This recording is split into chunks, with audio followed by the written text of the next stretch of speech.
What's going on, CrossFit Featherweight? It is Wednesday, and today we're getting into a workout that should be a good time. So today's workout starts off with 30 thrusters, 95 pounds for the guys, 65 pounds for the ladies. Again, if you don't have a barbell, dumbbells, kettlebells, anything, you can do thrusters with that. What I would say is if I've only got one implement, if I have one kettlebell or one dumbbell, you can do single arm thrusters. I would split them up evenly between right and left. So maybe I go 15 right, 15 left, and then move on. But don't double it. Don't like do 30 on one side and 30 on the other, because that's way more fatigue on your legs from all the squats that you're doing. And we had a decent amount of volume of just body weight squats yesterday. So legs, quads might be a little sore already. So make sure that you're being smart about how you attack that. But if it's one implement, just divide those reps in half.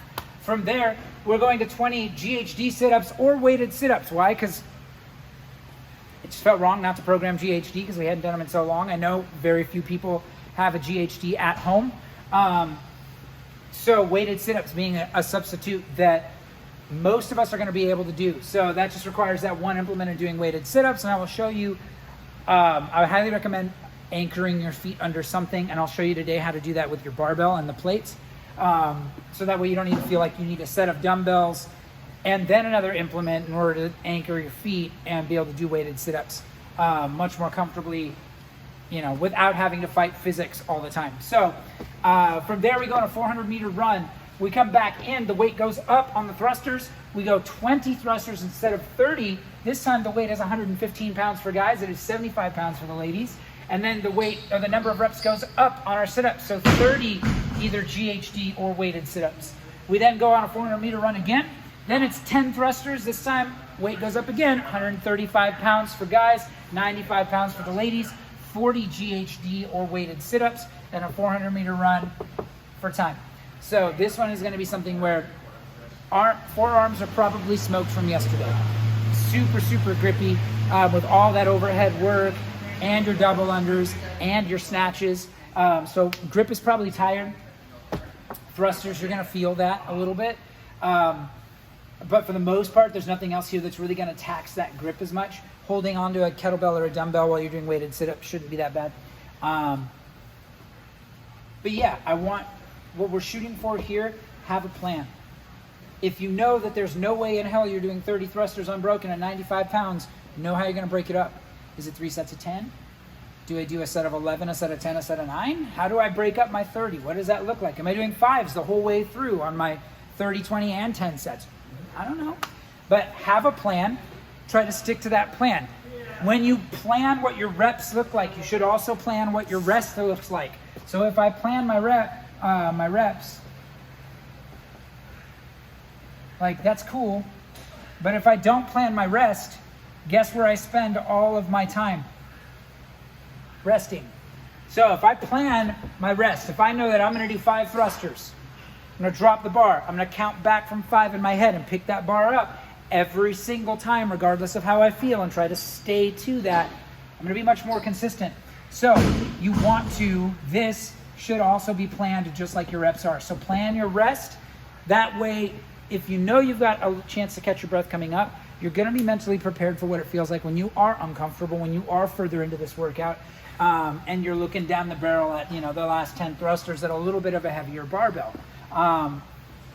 So again, with that, just wanted to sow those seeds now before we talk about our standards. Let's go ahead and jump over to the barbell and we'll talk about the standards for today's workout. So for the thruster being a combination of a front squat and a push press. Yes, you can squat clean your first rep every single time you pick it up off the ground.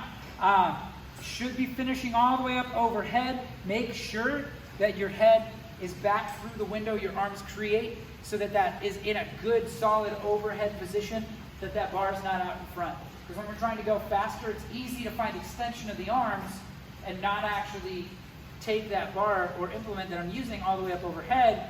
And then you feel like you're doing thrusters, but you're not truly doing thrusters. You're doing them in a way that in 2 months from now when we're in the open, when the thruster comes up, because it has every single open, and it will this one, even though it's only 3 weeks and we're not sure how that all plays out, thrusters will be in the open. It's just going to happen.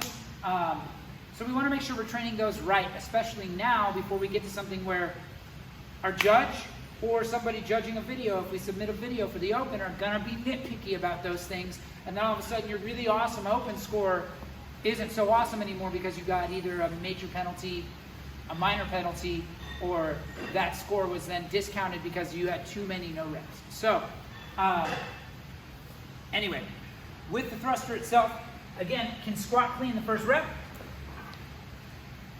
and then into that overhead position. If you're looking for a good place to breathe on your thruster, this is the place to breathe. So deep breath, and into your next rep, you're exhaling either on the way up or when you get to the top. On thrusters, when you're doing big numbers of sets, 30 is a pretty big set. So is 20, 10 isn't that bad. But the weight of the bar and the duress is gonna make those things different. Having a rhythm and a pattern for how you breathe, super important to figure out what works for you. What works for most people is exhaling and inhaling up top, holding your breath on the way down. If it's a light enough weight, like 95 pounds, like that first bar, I'd highly recommend keep your mouth open. Try to keep your breath flowing until it gets heavy enough that you're forced to have to hold your breath for midline stabilization. So that is the standard on the thruster. When we go to weighted sit-ups, you can use your barbell when you need to tie your feet down. So I'm not going to pick a RX weight for the weighted sit-ups. If this was a normal weighted sit-up, I'd probably say you're looking at either a 50-pound dumbbell or a 53-pound kettlebell for guys, and then 35 pounds for the ladies, kettlebell or dumbbell at that point. It could be a plate. It could be anything that creates some sort of load to tax the midline a little bit more.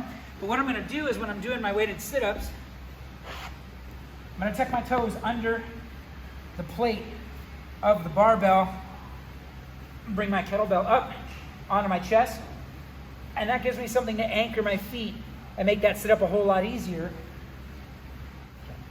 So with that, it's a means of utilizing the tools that you're already using for your workout, so you need less equipment. If you have extra dumbbells, if you have another place to set up something where you can anchor your feet, stick that stuff in, then please do so.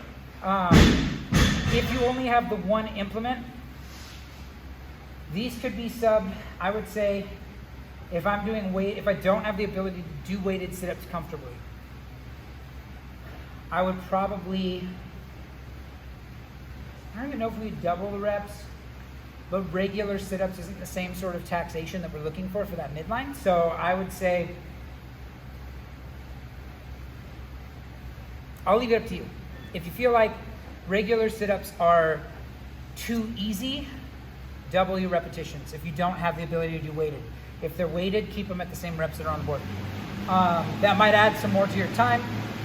At the end of the day, we're here to get a good workout. We're here to continue bettering ourselves while we're dealing with this. So just because your time's a little longer because you had to modify something a little bit, shouldn't be something that we're worried about at this point. All right. So big thing with the weighted sit-ups, try to make sure you're getting up as far as you can. When your knees are bent in front of you, you're encouraged to end up not covering full range of motion. Do the best you can. Depending on the implement you got in front of you, it may be too hard to get your shoulders all the way up over your hips, but try to get as tall as you can at the top of those sit-ups as possible. And then with that, other than that, it's just a run. So out the door for that 400 meters and then right back in. So let's look back at the board. Try to do this one more time.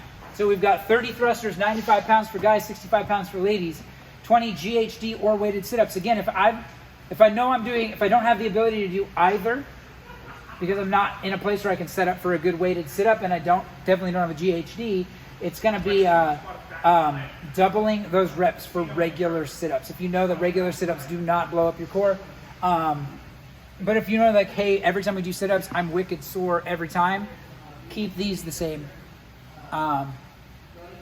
reps. So we go through 30 and 20, then 400 meter run, then 20 thrusters. Weight goes up, 115 pounds for guys, 75 pounds for gals.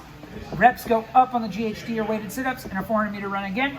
Then 10 thrusters at 135 pounds, 95 pounds, 40 GHD or weighted sit-ups, 400 meter run time. So that's what we're getting ourselves into. Again, have a plan. If you're planning your reps, plan your rest.